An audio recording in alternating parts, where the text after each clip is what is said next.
नमस्कार, मैं सुरभि और आप देख रहे हैं एक्सप्रेस न्यूज भारत। इस वक्त की बड़ी खबर उत्तर प्रदेश से सामने आ रही है, जहां योगी सरकार के नेम प्लेट विवाद पर योगी सरकार को एक बड़ा झटका लगा है। तो सुप्रीम कोर्ट ने इस फरमान को रोक लगा दी है। इस पर ज्यादा जानकारी के लिए हमारे साथ जुड़ रही हैं तो हमारे सीनियर एडिटर मुकेश मानव।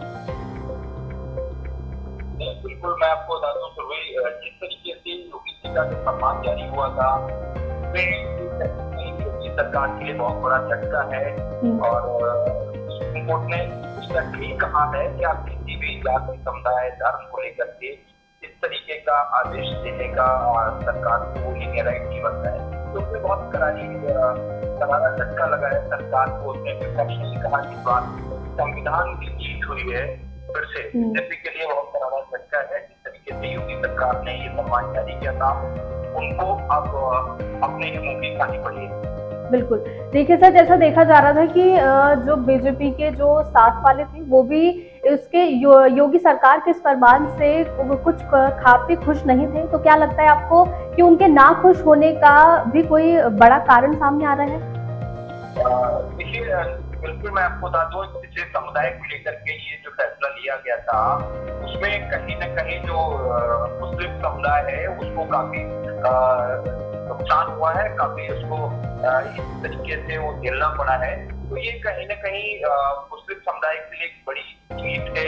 जिस तरीके से सुप्रीम कोर्ट ने फटकार लगाते हुए सरकार को कहा है, हमलावर हुए समाजवादी पार्टी और वही टीएमसी के जो नेता हैं वो खुश हुए। उन्होंने कहा कि इस बार संविधान की जीत हुई है। नफरत के मुंह पे ये तमाचा है कि किसी की भी दुकान के आगे उसकी अपनी डिटेल लिखना, ये बड़ा अपने आप में एक बड़ा प्रश्न है।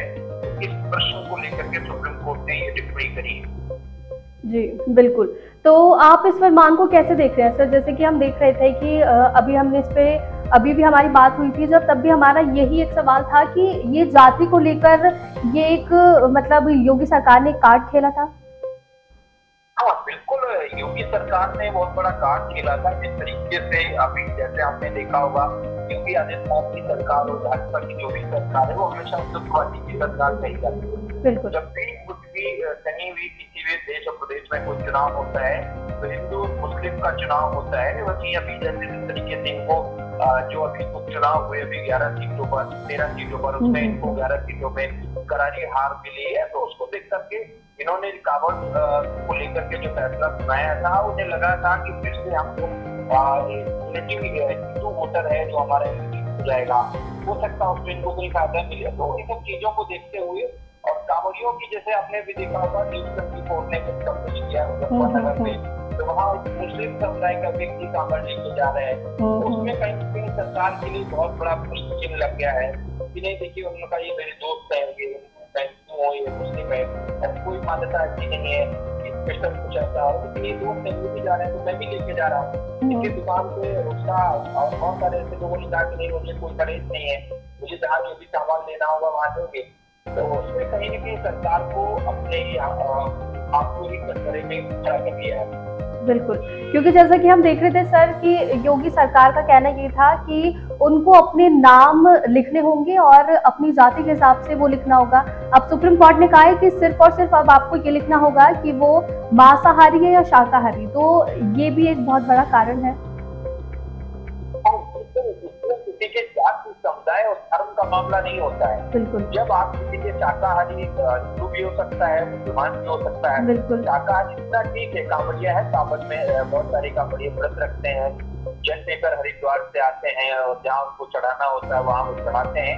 तो ये तो ठीक है। सुप्रीम कोर्ट ने हालांकि 25 तारीख के किस पे भी रोक लगाई, 26 तारीख को इसकी अभी सुनवाई होगी, तो उसके बाद क्या फैसला आता है ये देखने वाला वक्त ही बताएगा। बिल्कुल बिल्कुल, बहुत बहुत शुक्रिया सर आपका तमाम जानकारी के लिए। देखिए, जैसा कि आपने देखा कि योगी सरकार को एक बड़ा झटका लगा है। सुप्रीम कोर्ट ने उनके नेम प्लेट वाले जो उनका बयान था उस पर अभी अंतरिम रोक लगा दी है। उस पर जो भी जानकारी होगी, जो भी अपडेट्स आते रहेंगे हम आप तक पहुंचाते रहेंगे। तब तक के लिए हमारे साथ बने रहिए एक्सप्रेस न्यूज भारत पर।